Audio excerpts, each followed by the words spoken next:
Afrika for Palestine Director Muhammed Desai says former Chief Justice Mogoeng Mogoeng should do the honourable thing and apologise for stating that he was under obligation as a Christian to love Israel during a webinar hosted by the Jerusalem Post.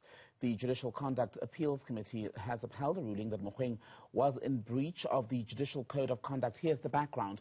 The Chief Justice was found to have erred and breached that code by wading into a political issue as a member of the country's judiciary. Here is Mr. Desai's reaction. Firstly, we welcome the fact that the appeal has also made it clear that our complaint was never about the Chief Justice's beliefs or religious views. It was really about him entering into a terrain which he shouldn't have, and that is entering himself into political controversy.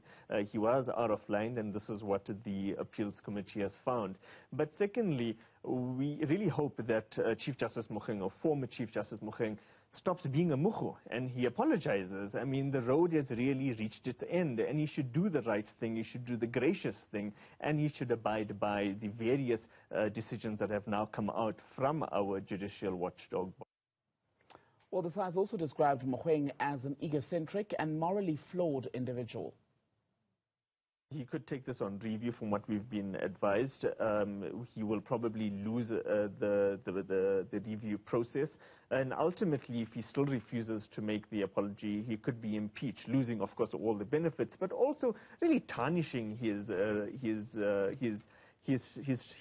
history within the judiciary, really on an unnecessary, what's increasingly seeming like an egocentric and morally flawed viewpoint. Well, to talk more about this, we're joined tonight by Judges Matter researcher Mbegazeli Benjamin. Mbegazeli, a very good evening to you. Welcome to News at Prime. So, the former Chief Justice has just under 2 weeks to make this apology for those comments that he made in support of Israel. The issue at hand is not that he should not support the state of Israel, it must be said, but that as a judge, he erred by wading into a political controversy. Have I summed it up correctly? Good evening, Timbagile, and good evening to the viewers. You have summed it up correctly. So the Judicial Appeals Committee said that he is not limited in the views that he may make, but he needs to be careful in the ways that he makes his views,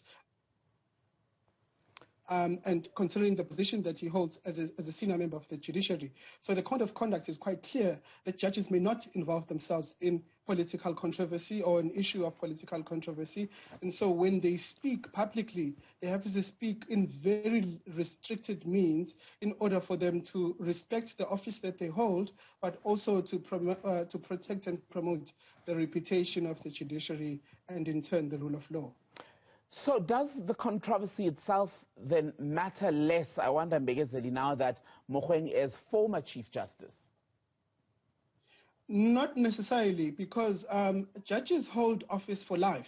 So even though you are retired, you still hold the title of a judge, and you still earn the salary of a judge, surprisingly. So they are one of the few positions where you can retire tomorrow and you still get your full salary until you die. So that comes with a lot of responsibility, including in how you conduct yourself. So you need to always pay attention to the code of conduct. And so even if you are no longer a sitting judge who hears cases on a day-to-day basis, you need to be careful about the things that you may or may not involve yourself in, and issues that attract a lot of political controversy, or even joining a political party would be a breach of the code of conduct for judges. The then Chief Justice, speaking about these issues last year, just as he was lodging his appeal against the initial ruling against him, saw nothing wrong with his comments or his conduct in that situation. What happens if he still holds that view? What are his options? Well, at the time, he was still appealing the decision, so the correctness of the decision was still under question. And he could, as an appellant, still make the comments that he made. But I think part of the comments that he has made over the last few months is that he will subject himself to whatever outcome comes out of the process. So if it is a lawful outcome, he will subject himself. Whether he believes it is wrong or right, he will comply with the outcome. And last night we got that outcome, and the outcome said that he must apologize within 10 days and retract the statements he made. And so the ball is now in his court. He has to apologize unless he takes the issue on review. And you look at the Mogoeng judgment, this outcome of this process, his appeal ultimately failing, pair it with other political controversies which have now also surrounded the country's judiciary. How do we depoliticize that space? Is it too far gone? Well, I don't think the judiciary is politicized by anything that most judges do. And this is something that we as Judges Matter speak quite strongly for, that judges must restrain themselves in making public statements. They should really speak through their judgments or academic papers, but no more than that. And so, for the most part, judges have respected that rule.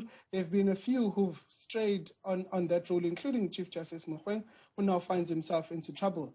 But for the most part, the reason why the judiciary has occupied the politics of the day has largely been because of the other political players. And I suppose it's their right to do so, but I think judges must continue to hold a dignified silence and try to restrain themselves. And I think that will help in maintaining the reputation of the judiciary. Has the judiciary itself, I mean, we've seen something not completely extraordinary or unprecedented when the now acting Chief Justice Raymond Zondo responded to that opinion piece by the Minister Lindiwe Sisulu. It's an ongoing controversy, as we know. There have been other comments, some say attacks, on the country's judiciary, especially in the last 24 months or so. Has it ever been as tested as it is now? Well, I think right now the temperature is I can say sky high, but I think the judiciary has not been tested to the point of where we could really be concerned.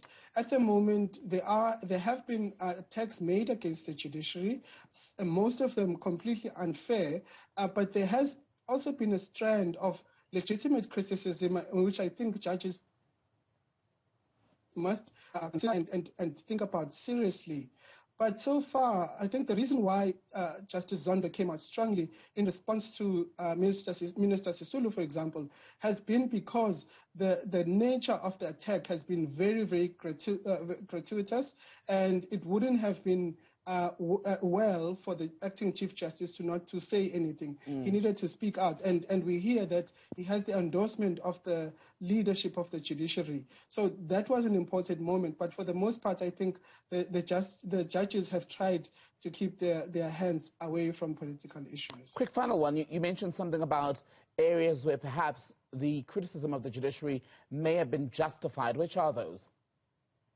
Well, there are debates even among lawyers, among judges, amongst all of society about certain decisions that the courts have taken, which is why you'll find there is a minority and a majority.